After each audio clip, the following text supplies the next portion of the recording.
Time. It is my struggle to find the time to live, eat, breathe, organize, and take care of my family.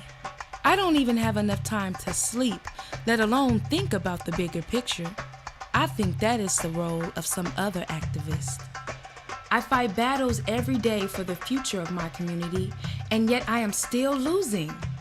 I keep hearing about corporate globalization and the global justice movement that is fighting against it. They use words I don't understand to explain the reality that I live in.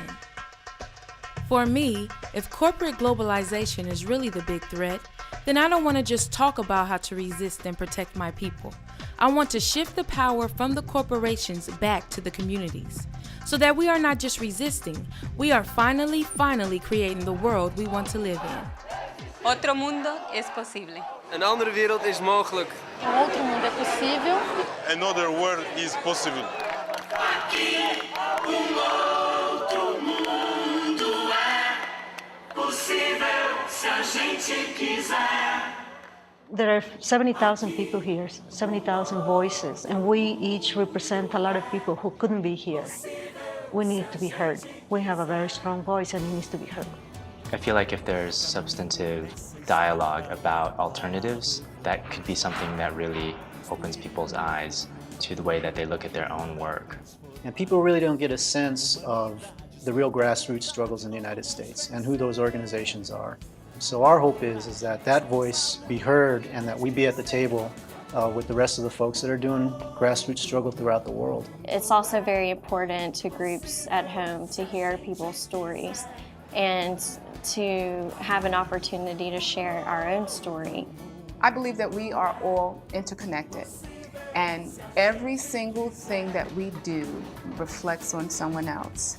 I don't care how small, how big.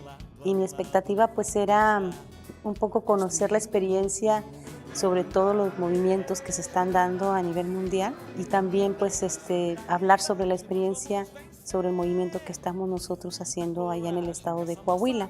I came because I saw after our two most recent successful campaigns that the things that we're doing are directly related to the larger forum of the world. One of the things that's exciting about being here is exchanging information and beginning to collect those kinds of stories. So what is corporate globalization? Who thought of this? Is it always bad? Who do we fight? And can we fight this? Globalization today affects health, education, water, environment, job opportunities, everything is affected. Today in Tamil Nadu, 1 liter of milk is 12 rupees and 1 liter of water is 15 rupees.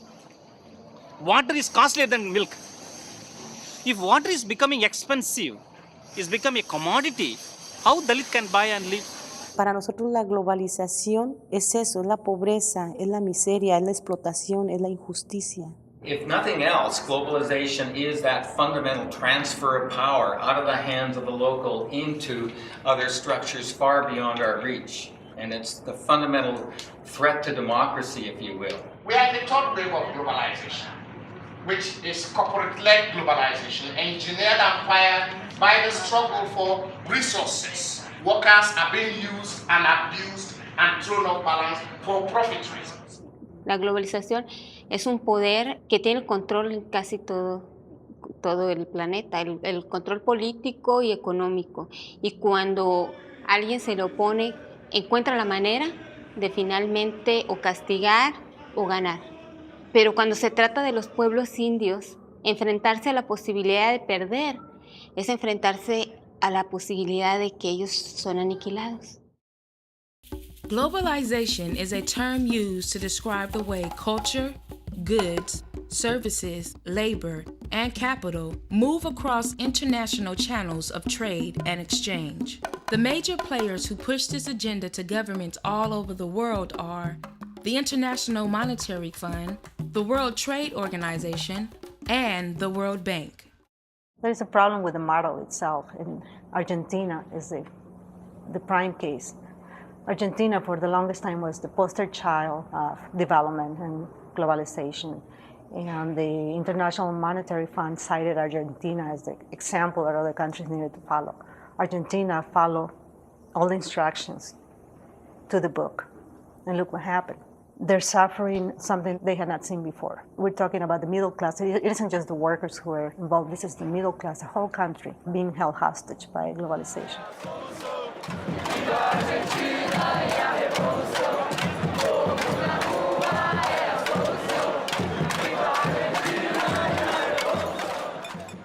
I mean, my God, to be here so close to where Argentina is, to actually have a chance to interact and meet with those people in one of the most difficult and important crises in so long. And you can see in their face just this, the anger and the desperation, but just that resistance, that just fierce resistance.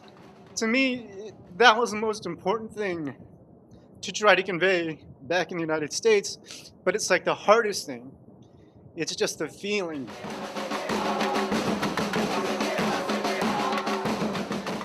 The future of the movement in the world depends on the way it will work in the United States, because you are dealing with, the huge, la plus grande puissance, the power in the world.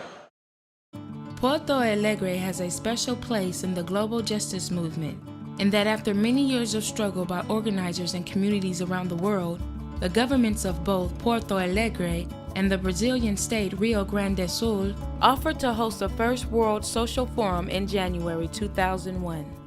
Porto Alegre and the state of Rio Grande do Sul is a very symbolic place in this world, because the state of Rio Grande do Sul say that they didn't want any GMO crops in their land. And the state government of this city is fighting against Monsanto, and they put Monsanto out. What's happening in our communities is happening all over. We have everything in common, even though there may be differences in the details of how these corporations act in our communities. Generally, it's very similar. Our movement, our regional movements, which we all believe are fundamentally important, have to be connected to the global movement, and have to be, because it's not about Silicon Valley and the South Bay Labor Council working partnerships. It's about a broader social movement and a broader connection to the world. When we look at that picture, it doesn't take very much to conclude that we all have to stand together, because if we don't, then our future is very clear. We're all going to get pulled down to the lowest common denominator.